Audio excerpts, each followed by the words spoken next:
People walked past her like she didn't exist. Some pretended to check their phones, others crossed to the other side of the street, and many didn't even lift their eyes. The cold pavement was her only companion until the moment a tiny voice broke the noise of the world and changed everything. "I think you need a hug." "Can I hug you?" asked a little girl with big brown eyes and messy ponytails.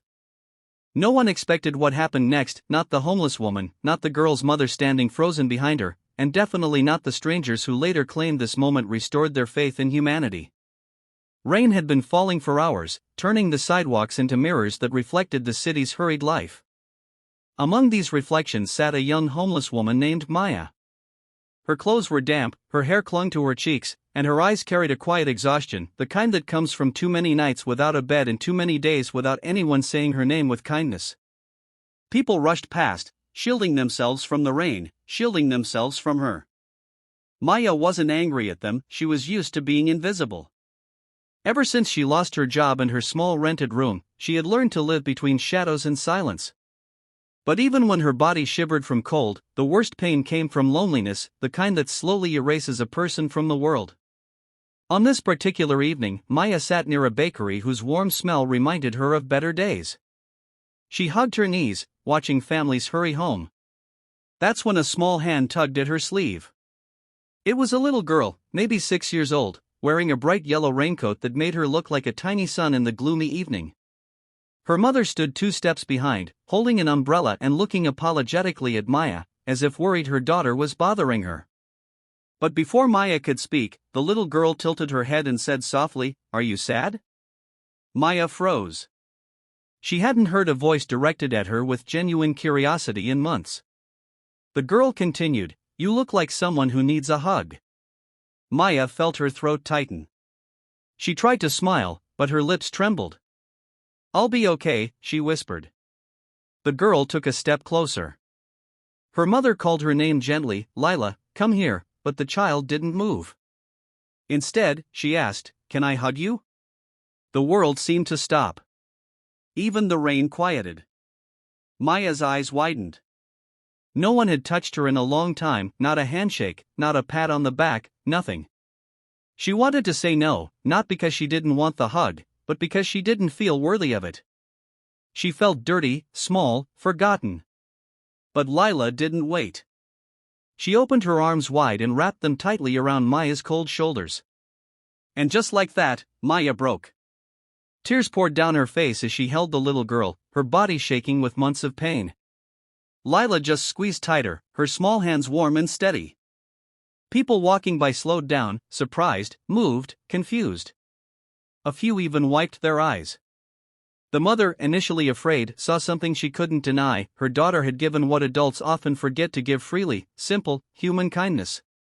When Lila finally pulled back, she smiled and said, "My teacher says we should help someone when we can. I think I helped you." Maya nodded, unable to speak. A hug, just one, had cracked open a piece of her heart she thought had died. But neither Maya nor Lila knew this hug would lead them into a chain of events that would change not 1, but 3 lives forever. Lila's mother, Sarah, knelt down beside Maya.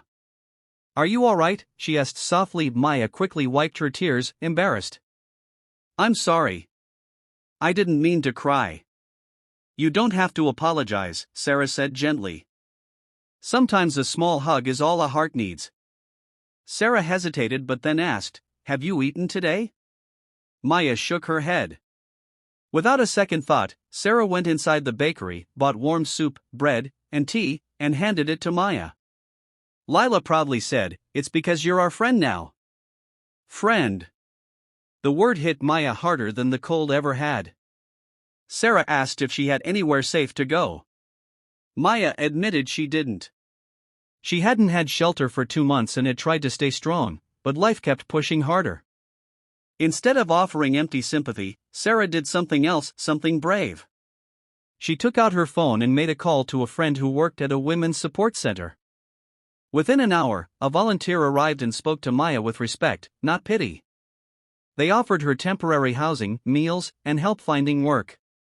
Maya hesitated, unsure if she deserved help, but Lila squeezed her hand and whispered, "Everyone deserves a home." That small voice gave Maya the courage to say yes. Over the next weeks, Maya's life began to change. She slept in a warm bed, ate proper meals, and slowly started believing she wasn't alone. The center helped her apply for jobs, and soon she got hired at a small bookstore. It wasn't much, but it was a start, and for the first time in months, she had hope. Lila and Sarah visited her often. They became family, the kind that life gifts unexpectedly. One afternoon, Maya sat with Lila in the bookstore cafe. Lila looked up at her and asked, "Are you still sad?" Maya smiled, her eyes soft and full of life. "Not anymore. You gave me the biggest gift." "What gift?" "A reason to believe in people again." The little girl giggled and hugged her again. That day, Maya realized something: kindness isn't measured by wealth, age, or status. Sometimes, the greatest healing comes from the smallest hearts, and when people later asked Maya what changed her life, she always answered the same thing: a little girl who saw me when the world didn't.